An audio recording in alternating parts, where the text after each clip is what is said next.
Good evening, everyone. This is our Soul of the Parsha class for this week.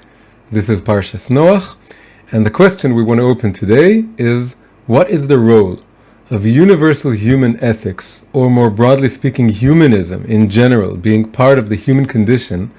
What is the role of this in the context of Jewish service of God, in the context of Jewish worship? What is the place of just plain humanity, being a good person, a good Sei ein Mensch, as we say in Yiddish, just be a good man? What is the role of this level of being in the context of the kind of life of holiness that as people who serve God, we want to construct our lives around? So this is our question, and it's very, very vital for this parasha.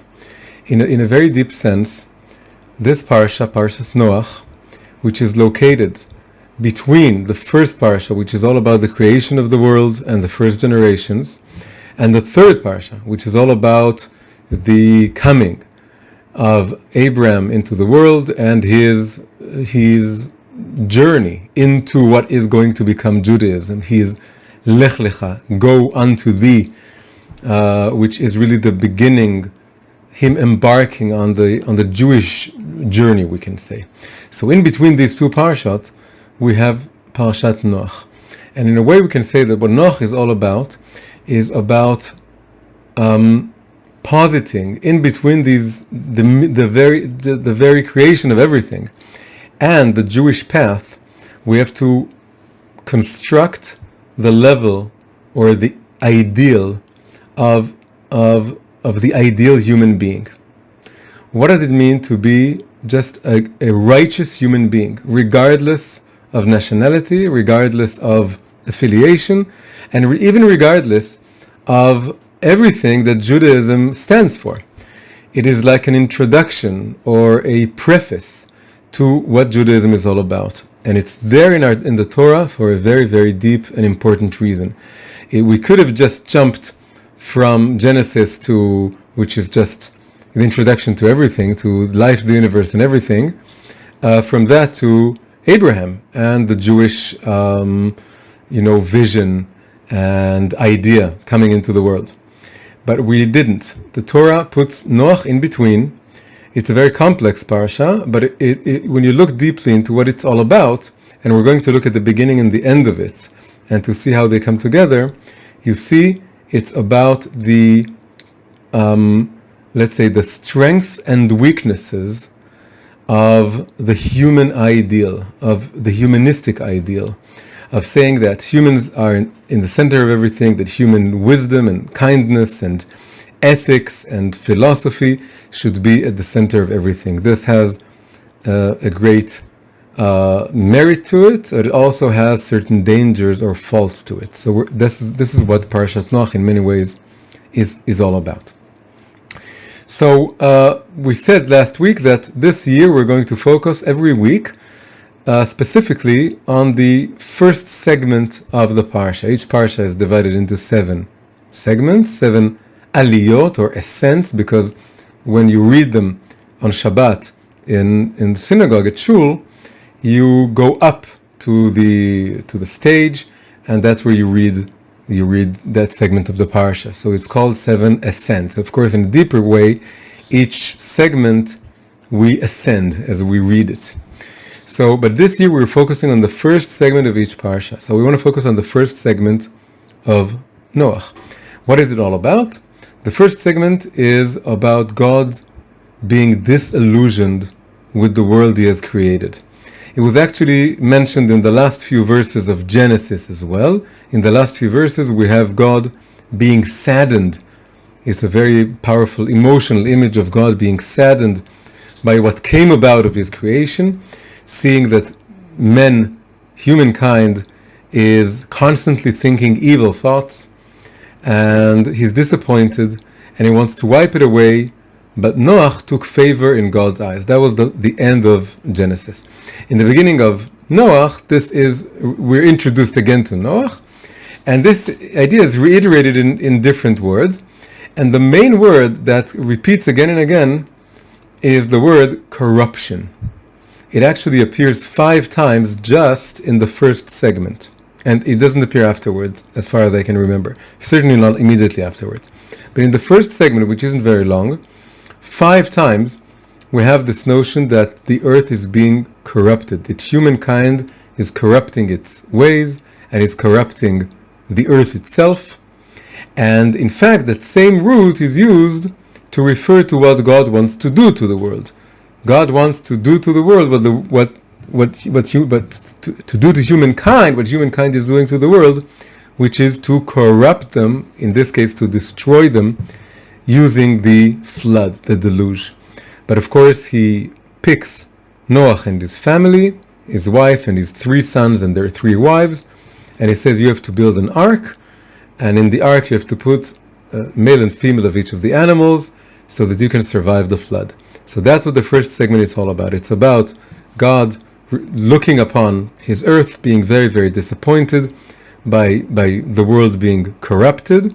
Out of the 5 usages of the root to corrupt, the first 3 have to do with people corrupting themselves and the world, and the final 2 have to do with God wanting to destroy the world. So it's almost a balance, but it's not really a balance, because he's leaving some people and some animals alive, right? There are 3 corruptions on the human side, but then there are 2 counter corruptions or punishments, which are like a reflection of the sin, but it's only twice, not 3 times, because it's not as total a corruption as what humanity is doing. What humanity is doing is in many ways worthy of total destruction, but there's a little bit of mercy entering the picture, because he's letting Noach and his family and all the species of the animals survive. So another word that repeats itself several times is the word flesh, and another word is the word earth. So we have here humanity in the 10th generation since the creation of Adam and Eve. Noach is the 10th generation, and these are his peers, or the people living in the same generation. And it took humankind 10 generations of deterioration, beginning of course with the first sin of Adam, going on to the Cain murdering Abel, and then various other sins throughout those generations. And after 10 generations, they crossed every line imaginable, and they're corrupting their own souls and their own bodies, and everything is descending to the level of the earth. Humankind is described again in the term of flesh, and using the term earth, which is again something material and mundane, and it's almost as if they forgot that they have souls. They forgot that they were made in the image of God. And another interesting thing is that they're likened to the animals. And in fact, of course, the animals are going to be destroyed as well. The species remain, male and female out of every species, but most of the animals, the vast majority, are going to be killed, just like the vast majority of humankind. The animals are also sinning, following the sins of man, but not only that, mankind itself is compared to animals. It's as if it's a kind of devolution, that humankind is ethically deteriorating to the point that they behave like animals, or equate themselves to animals. So this is, of course, something extremely the worst thing we can imagine. In using this as a background, all this is like the backdrop for God choosing or recognizing Noach. Noach is different. Noach has preserved the memory that he is, as all people are, a son of God, made in God's image, and is a soul within a body, not just a body, is superior to the animals, is not just as many science books today call us, the human animal, right? Many books, scientific books, written in the late 19th and 20th centuries, refer to human beings as the human animal, but it's a very degrading term.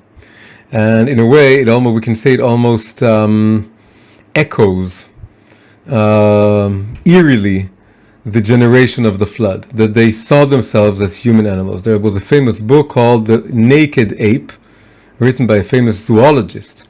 And after writing many books about zoology, he wrote one book about anthropology, about human beings. And the title was The Naked Ape, right? The noun is ape, and the adjective is naked. It doesn't have a fur. The Naked Ape, a studying, or a zoologist studying the human animal. And even recently I heard someone, there was this Zoom lectures that me and another person gave to high school students, and giving our own perspective on the topic of modesty, modest dress code. And it was very interesting kind of debate, meaning that I gave my position, he stated his position. But one of the things that he said there was extremely difficult for me to hear. He said something about that ultimately we should all be free and happy, and then he said something like we are all Homo sapiens cubs or puppies, gurei Homo sapiens. So we refer to us as, and we used Homo sapiens, which is man, the thinker, the thinking man. But then because he was using a scientific term, it was very easy for him to follow it up or to add to it cubs or puppies, as if we're just animals. So we're Homo sapien cubs. And I found it very, very hard to hear. And I think those kind of terms echo and in a way repeat the kind of atmosphere that the generation of the flood was all about. And we have to remember that the generation of the flood didn't come about in one moment. The whole idea that there are 10 generations leading up to the flood is symbolic of it being a gradual deterioration. In the generation of Cain or of Enosh, second, third generation, they did some bad things, but I assuming they didn't imagine that it's going to lead to such a radical deterioration that people see themselves as totally undistinct from animals. And the idea that there was no distinction is insinuated very, very clearly in the verses opening this parasha, in the verses of the first segment. So on this background, we have an exception to the rule. The exception to the rule is Noach. Noach is a remnant of what humankind was supposed to be. Someone who is a tzaddik tamim, a wholehearted, righteous person. And and the verse says that he was, and you read it from the Artful Translation, hang on, I have it here. He's described in the following terms. Noach was a righteous man. He was blameless. That's the article translation for tamim. We spoke about the word tamim a few weeks ago. He was blameless or innocent or wholehearted in his age or in his generation. And then it says, Noach walked with God. So we have this exceptional man, an exceptional man who's very radically different than everyone else. He's a righteous person. So there's a huge contrast to his generation. Now, famously, there are two completely opposite interpretations for this term that was used, that he was righteous in his generation. It wasn't necessary for the Torah to say those few words, or actually in Hebrew it's one word, bedorotav. Why add this, that he was righteous in his generation? It makes it seem that it was only in the context of his generation that he was righteous. So the two contradictory interpretations, and that's going to be, that's going to open our thought for this week. First interpretation is, he was only righteous in comparison to all the wicked people of his generation. But if you compare it few generations later to Abraham, then he wouldn't be considered righteous at all. In later generations, when we have these incredible religious righteous people, if he would live in the future generation, a generation of righteous people, starting with Abraham onwards, he wouldn't be considered righteous at all. Only in comparison to his generation, he stood out. But today, or in the generation that has a lot of righteous people, we wouldn't consider him very righteous. Second, totally opposite interpretation. If in that generation, that all of his friends and peers and relatives and parents and brothers, all of them were so wicked, he was able to be a righteous person, imagine what he would be in future generations with righteous people. He would be even more righteous. He would be unbelievably, maybe he would be more righteous than Abraham. It doesn't say that, but it's implied by this interpretation. If he was able to withstand the temptations of his generations and maintain his righteousness, imagine what kind of an amazing righteous person he would be if all of his friends and family and peers would be righteous as well. So this is a very interesting, it's in the very first, Rashi puts it in his interpretation for the very first verse of this parsha. So this is very, very interesting that we have this in the very beginning. Now, often we hear in Torah classes that people stress the first interpretation, but not so much the second one. They stress that he was righteous only in his generation, but then they make a very important point of contrasting Noach to Abraham. And there are several points of contrast. The most famous one being that Noach makes no effort to save other people, whereas Abraham in his generation, learning about the destruction of Sodom and Gomorrah, does everything in his power to try and save some more people. He fails, but he tries. And Noach doesn't even try. So, and there are some more points of comparison. But what is neglected is the first version, the second interpretation. The interpretation according to which Noach is incredibly righteous by any standard. And the only reason he was, and actually we can say it doesn't really contradict, the only reason the two interpretations don't, according to the Zohar, both interpretations are true, and there is a way of reconciling them. We can say that in actuality, he was a so-so righteous person in compared to future righteous people, but the only reason for this was that was the education he received. But had he been born, or would he be reincarnated in another generation, or the same soul would live in a generation filled with righteous people, the same soul would shine with incredible light.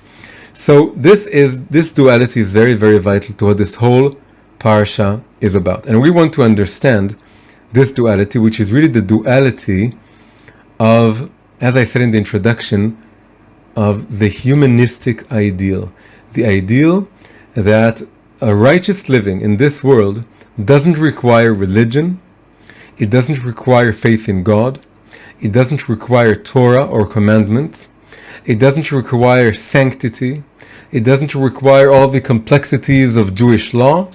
All you need to be in order to be a righteous man in this world is to be a good man, a good human being. And this view is, of course, we've all heard it. Many of us held to it. Many of us still hold on to it. And in many situations, it appears to be extremely convincing. We look at people who are extremely ethical, good-hearted, considerate, compassionate, and they're doing good to their societies and their environments, and they're not observant or religious in any way.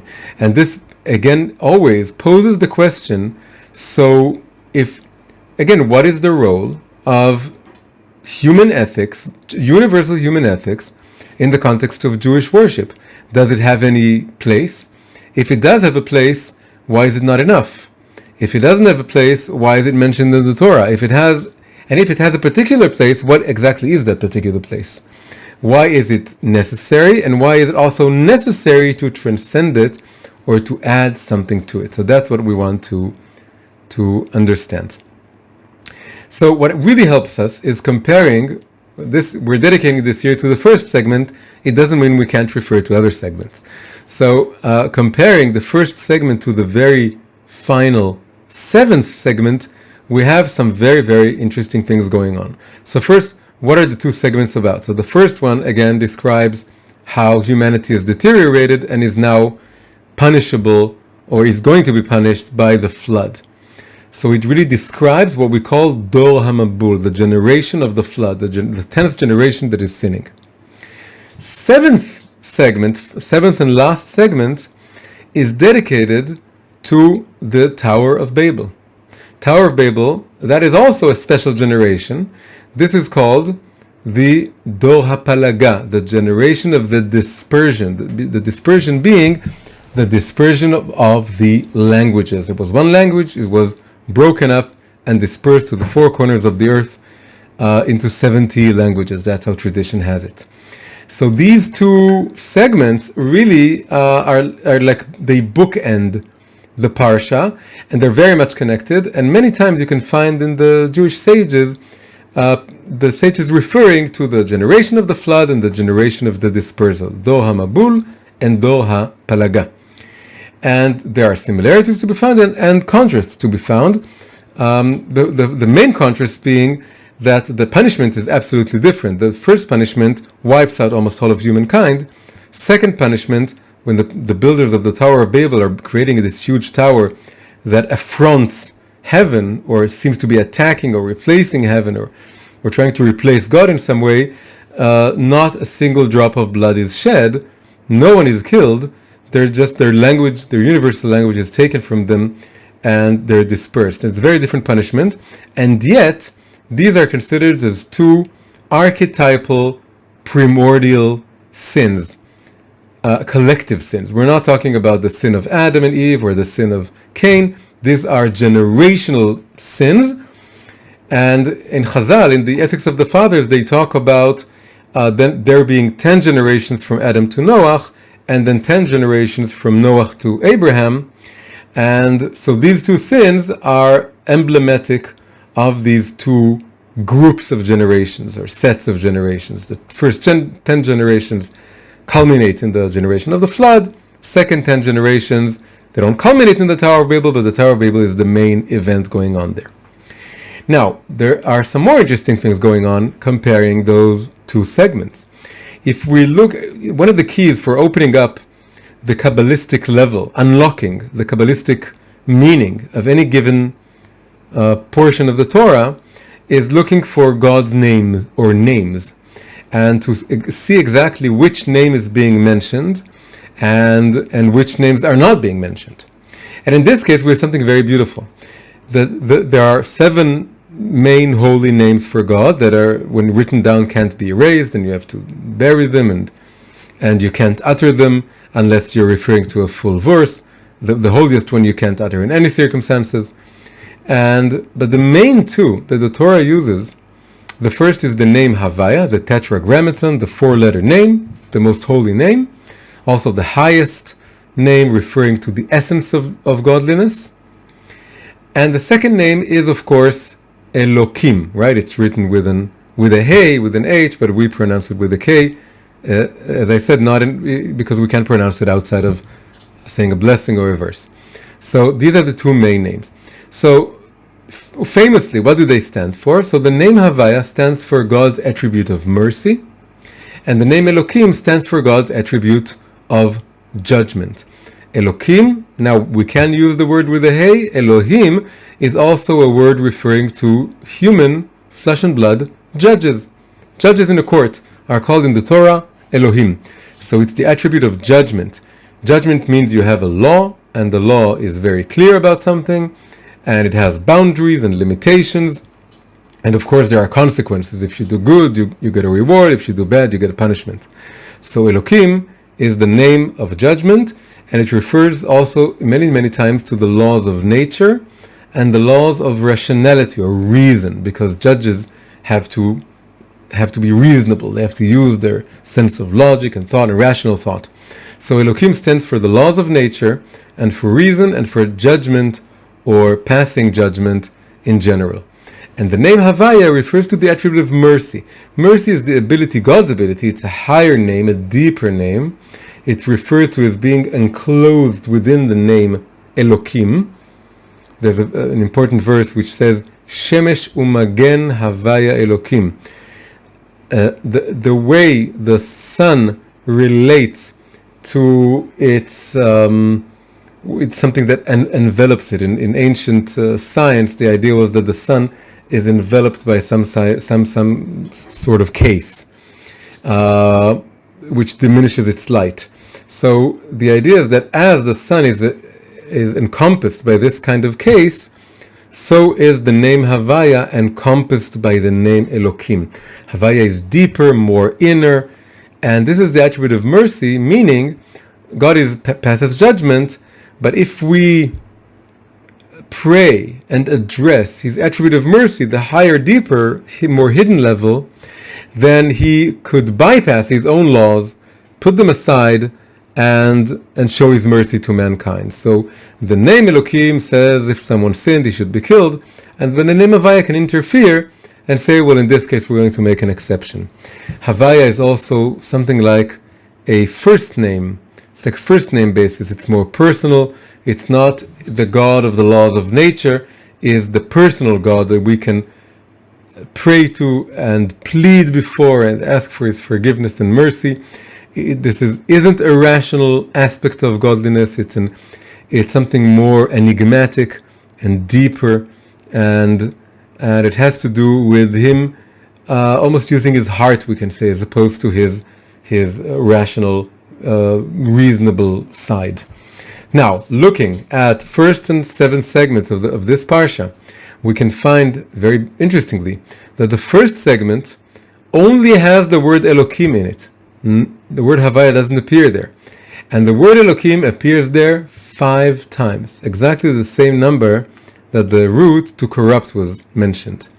And the whole idea of corruption, as we said, was that people are corrupting the world, and then God wants to corrupt or destroy the world as a reaction. This is exactly the idea of midah keneged midah, passing judgment in a way that's according to the sin, that the sin is countered by the punishment.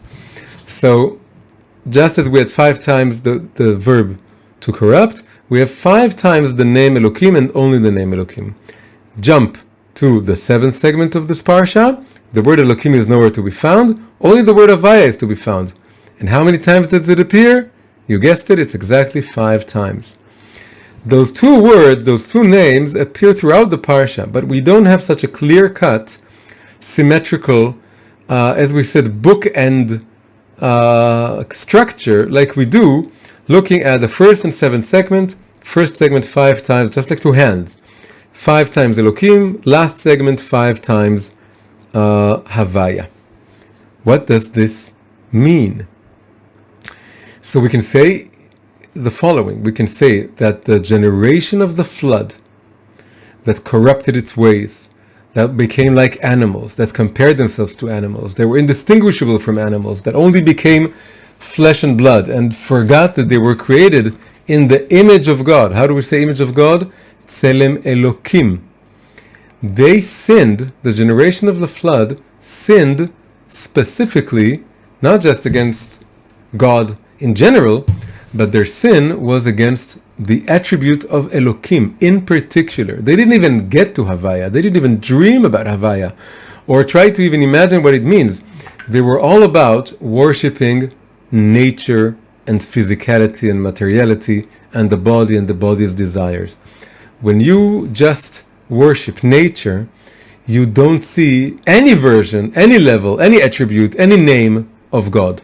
So then the lower aspect of God, the more revealed aspect of God, the rational ruler, the just judge that passes judgment on humankind, even that level is sinned against because they completely forgot God altogether. So the first generation rebels against the notion of Elokim, and it creates a world with no law and order. Everything it's a state of anarchy and debauchery, and absolutely no boundaries. They didn't even have any human judges that could be called by the same name, Elohim. It was just a state of total anarchy, a war of all against all, as many philosophers refer to this kind of primordial state of mankind. Noach, of course, is different. Noach sanctifies the name Elokim by remembering that he was created in the image of God, and by following God's law to the letter of the law. He told him build an ark, he builds an ark. He told him go inside, he told him take the animals. He doesn't argue. He doesn't ask maybe some other people should join. You don't argue with the judge. The judge passes judgment, and Noach is very follows this line very, very carefully, very straightforwardly.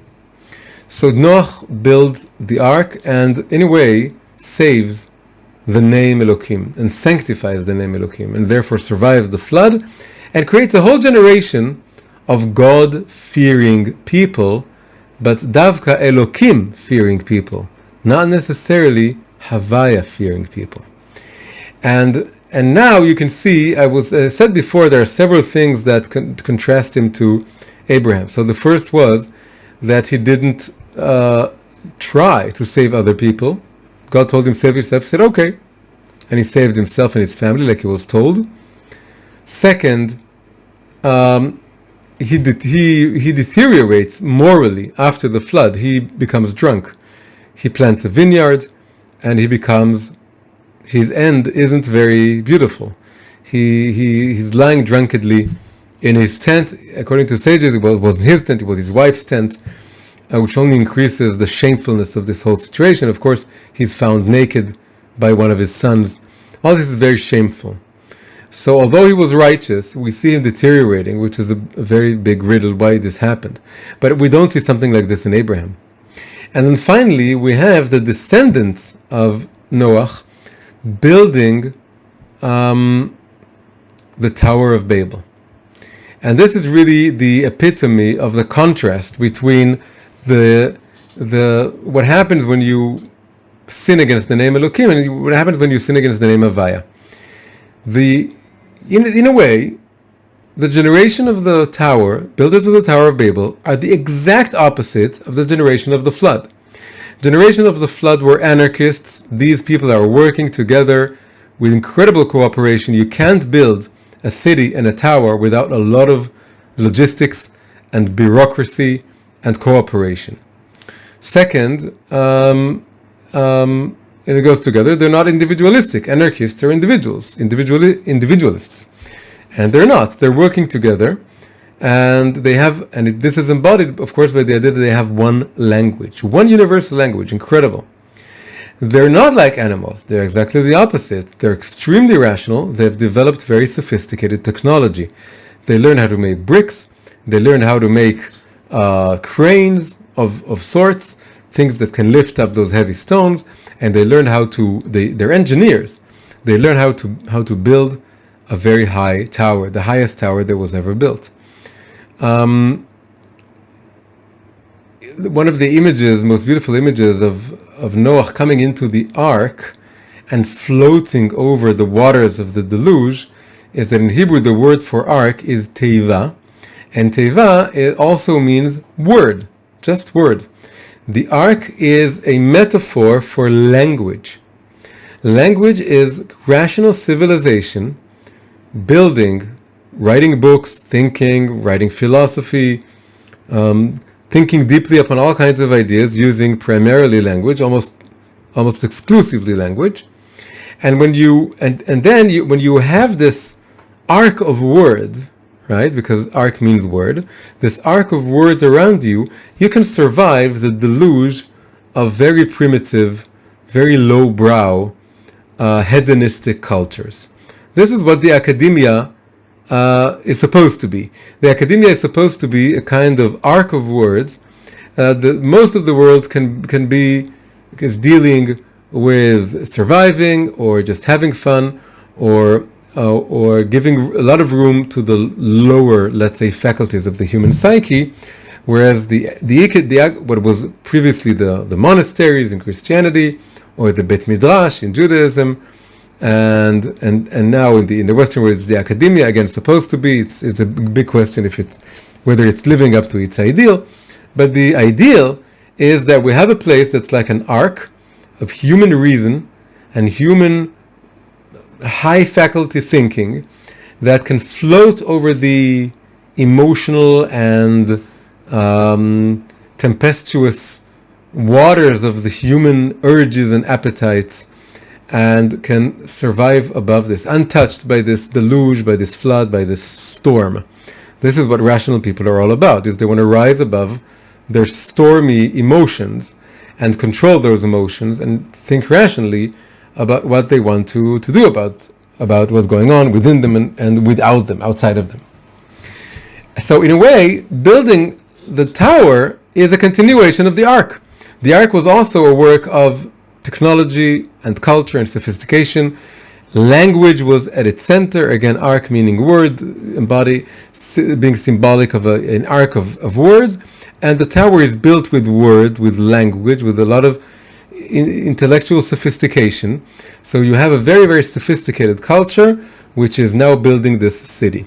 But as we said, so the word Elohim doesn't come down into the world in order to punish them, because they are continuing Noach's sanctification of the name Elohim. And we can say that the builders of the Tower of Babel were Elohim-fearing people. They definitely saw themselves as being created in the image of God and being superior to animals. If the generation of the flood was all about going down and down, deteriorating, going down into the earth, corrupting, entropy, resembling animals, the generation of the tower are exactly the opposite. They want to go up, up, up, up, into the heavens, into the lofty realms of intellectual thought and philosophy and abstract theology, and that's why they're building the tower. They want to be angels. They want to be as far from the animals as they possibly can. So they're using language and rational thinking and technology in order to go up. So they're God-fearing in the sense that they're Elohim-fearing. They know that there's law and order, they know that there are laws of nature, and they know that they need to use their rational faculties in order to manifest the fact that they were created in the image of God. However, the fact that God comes this time described using the name Havaya and looks down and says this is wrong, and then punishes them by taking away their language and dispersing them, this means that they were not sinning against Elohim, but they were sinning against the name Havaya.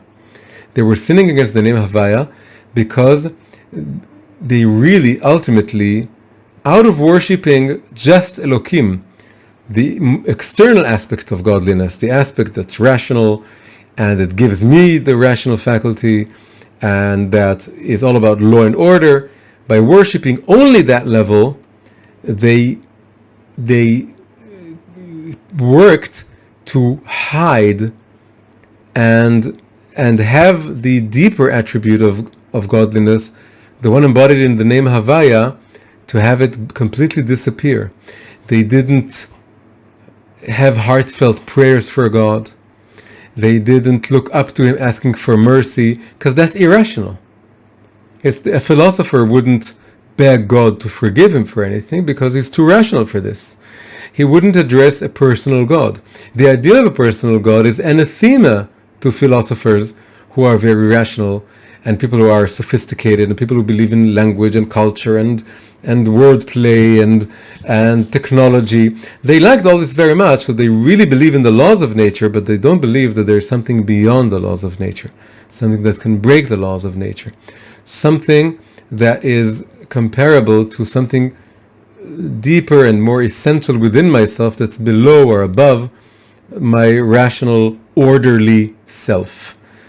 And this they completely negated. And we can say that by building the kind of technological marvel that they wanted to build, a wide city, not just a tower, it's a tower in a city, it's a big city, it's like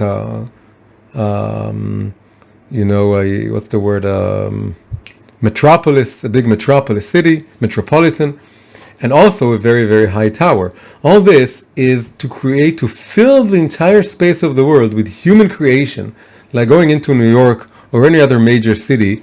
It's like going into the city and the Tower of Babel in a way, that you see everything is man-made, and man is showing off his incredible capabilities that are all God-given, but it's not you don't feel that it's God-given, because nothing in the architecture or the atmosphere or the culture or the language or the plays on Broadway or the books in the Barnes and Noble's bookstore, whatever it is, they hardly any of them reflect this kind of acknowledgement that we have all this incredible technology and culture and sophisticated philosophies and ideas. We have all of this because it was given to us by God. This is a place that manifests God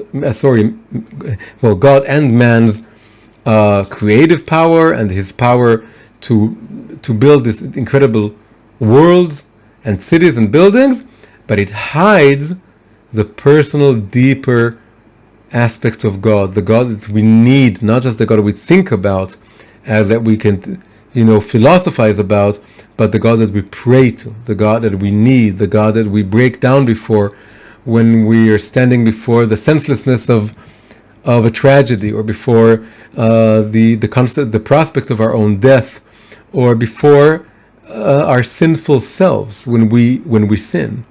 So all this it has to do with the name Havaya. Noach sanctified the name Elokim, and this passed on to his descendants, who took the idea of the ark and expanded it to build a whole city and a whole tower. But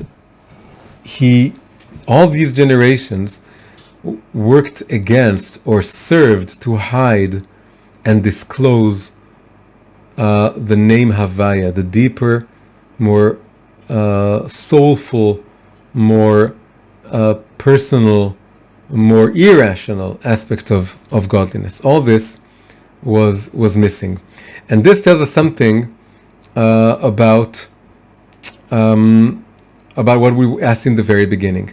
Noach embodies the idea that humanity can acknowledge the fact that it was created in the image of God, and yet misuse it in a way that works against bringing God into the world, which is the ultimate purpose of creation.